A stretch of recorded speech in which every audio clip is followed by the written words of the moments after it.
Bank खाते में कितना पैसा रख सकते हैं ये जानना बेहद ज़रूरी है। इसके साथ साथ कि बैंकिंग आखिर होती क्या है, क्या अकाउंट्स होते हैं।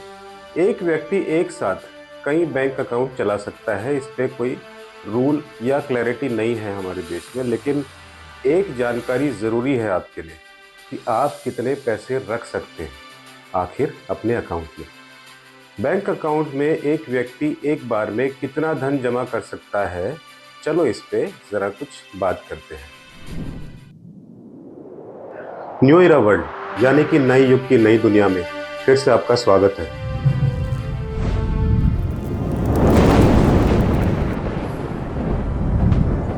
वैसे बैंकिंग का तात्पर्य है वित्तीय संस्थानों यानी कि फाइनेंशियल इंस्टीट्यूशन द्वारा प्रदान की जाने वाली सेवाओं से, जैसे कि डिपॉजिट एक्सेप्ट करना, लोन देना। बैंकिंग जो है वो अर्थव्यवस्था को समर्थन देने के लिए डिपॉजिटिंग, लेंडिंग यानी कि उधार, संपत्ति सुरक्षा यानी कि एसेट प्रोटेक्शन जैसी आवश्यक फाइनेंशियल सर्विसेज प्रदान करती है। ये तो आप जानते ही हैं। बैंकिंग फाइनेंशियल सिस्टम का एक अनिवार्य हिस्सा है और देश की इकोनॉमिक ग्रोथ एंड डेवलपमेंट के लिए बहुत महत्वपूर्ण है, बहुत इम्पोर्टेंट है। आपका पैसा बैंक अकाउंट में सेफ रहता है और आपको ब्याज भी मिलता है यानी कि इंटरेस्ट भी मिलता है।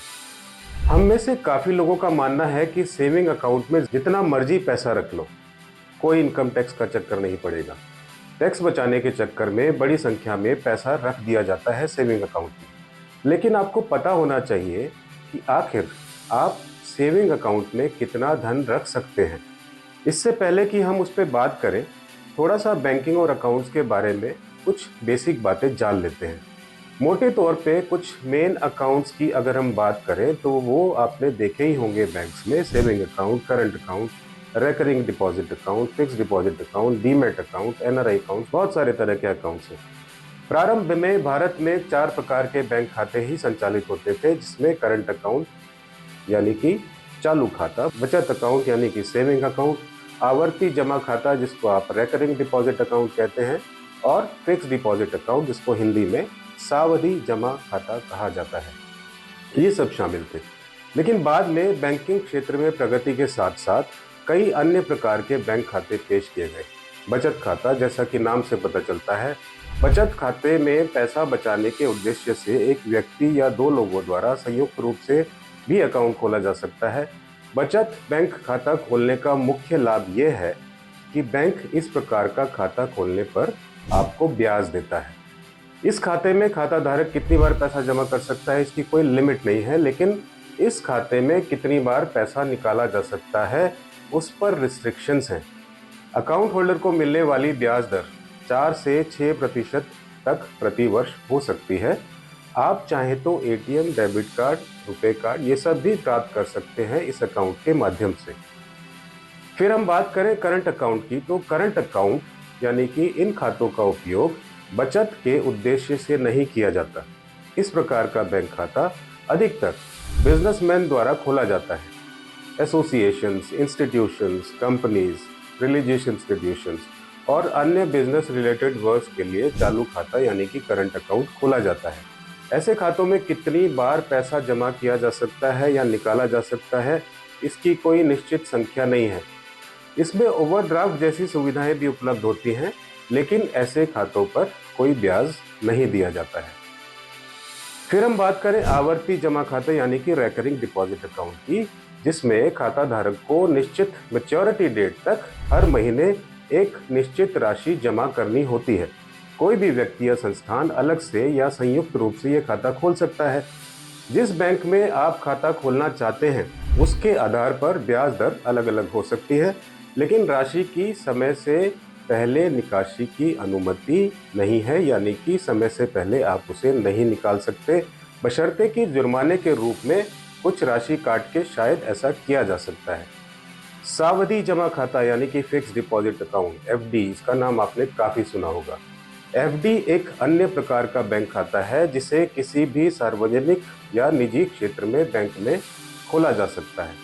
यह एक बार जमा करने और एक बार वापस ले जाने वाला ही अकाउंट है। इस प्रकार के खाते के तहत खाता धारक यानी कि अकाउंट होल्डर को एक निश्चित समय अवधि के लिए निश्चित राशि अपनी इच्छा के अनुसार जो भी वो करना चाहें जमा करनी होती है। एफडी खाते में जमा रकम एक बार ही निकाली जा सकती है, किश्तों में नहीं। डीमैट खाता, अकाउंट, शेयर्स और सिक्योरिटीज जिन्हें इलेक्ट्रॉनिक फॉर्मेट में रखा जा सकता है, डीमैट खाते का गठन करते हैं। डीमैट खाते का मतलब डीमटेरियलाइज्ड अकाउंट भी है। भारत में 2 डिपॉजिटरी ऑर्गेनाइजेशन यानी कि संगठन हैं जो इस प्रकार के बैंक खाते का प्रबंधन करते हैं। इनमें शामिल है नेशनल सिक्योरिटीज डिपॉजिटरी लिमिटेड और सेंट्रल डिपॉजिटरी सर्विसेज लिमिटेड। इससे बॉन्ड और शेयरों को आसान व्यापार में सुविधाजनक बनाने में मदद मिलती है। शेयरों का तनाव मुक्त लेन देन करने में भी मदद करता है ये अकाउंट, और व्यापारी कहीं से भी काम कर सकते हैं, ऐसा इससे बेनिफिट मिलता है। एक एनआरआई अकाउंट भी होता है जिसे हम कहते हैं गैर आवासीय भारतीय यानी कि नॉन रेजिडेंशियल इंडियंस के लिए ये बना है। भारतीय मूल के व्यक्ति की बैंक आवश्यकताओं को पूरा करने के लिए एनआरआई अकाउंट का भी विकल्प जो है उपलब्ध होता है। एनआरआई अकाउंट भी विभिन्न प्रकार के होते हैं, किंतु उस पर अभी नहीं जाते। थोड़ा सा आपको बताते हैं बैंक अकाउंट्स की इंपॉर्टेंस क्या है आपके लिए, उसके बारे में। बैंक खाते लेन देन में सरलता प्रदान करते हैं। यदि किसी के पास बैंक खाता है तो वह आसानी से पैसे निकाल सकता है और किसी को भी भुगतान करना है तो आसानी से कर सकता है। बैंक खाते होने से आपकी मेहनत की कमाई को एक सुरक्षा मिलती है। थोड़ा ही सही, इससे पैसा भी बढ़ता है, क्योंकि बैंक खाता रखने से आपको बैंक में इंटरेस्ट भी मिलता है। बैंक खाता रखना फ़ायदेमंद है क्योंकि बैंक अपने ग्राहकों को बहुत सारी और भी फैसिलिटीज़ देती है, जैसे कि personal loan, home loan, education loan, इस तरह की सुविधाएं भी जो बैंक हैं आपको प्रदान करते हैं। अब फिर से मूल सवाल पे लौटें और बात करें कि आखिर कितना पैसा आपको रखना चाहिए अपने सेविंग अकाउंट में। आखिर क्या है सेविंग खाते की सीमा यानी कि लिमिट।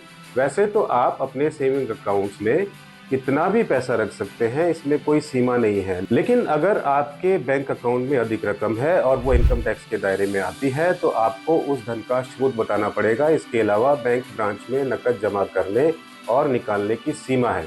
लेकिन आप 1 रुपये से लेकर हज़ार, लाख, करोड़ तक कितने भी पैसे सेविंग अकाउंट में डाल सकते हैं, चाहे चेक के माध्यम से हो या ऑनलाइन हो। यदि आप एक वित्त वर्ष में 10 लाख रुपए से अधिक बैंक में निवेश करते हैं तो आपको इसकी सूचना जो है central bank of direct taxes को देनी चाहिए। एफडी में cash deposit, mutual funds, bonds और शेयर में निवेश, इन पर भी यही सीमा लागू होती है। एक बात ध्यान रखिएगा, अगर पैसों का स्रोत क्या है यानी कि कैसे कमाया है आपने ये पैसा, ये नहीं बताया तो मुश्किल हो सकती है। यदि आपने 10 लाख रुपए से अधिक खातों में जमा किए हैं तो इनकम टैक्स डिपार्टमेंट उसका स्रोत आपसे पूछ सकता है, वह जांच भी कर सकता है। अगर वह आपके जवाब से संतुष्ट है तो ठीक है, अगर नहीं है तो आप पर भारी जुर्माना लग सकता है। जमा रकम पर आयकर विभाग 60% टैक्स, 25% सरचार्ज और 4% सेस लगा सकता है। आज के समय में पैसा कमाना जितना मुश्किल है उतना ही मुश्किल है उसको मैनेज करना। और हाँ, मोस्ट इम्पॉर्टेंटली टैक्स के दायरों में रह के लेजिटिमेट काम करना भी आवश्यक है साथ साथ। प्रणाम।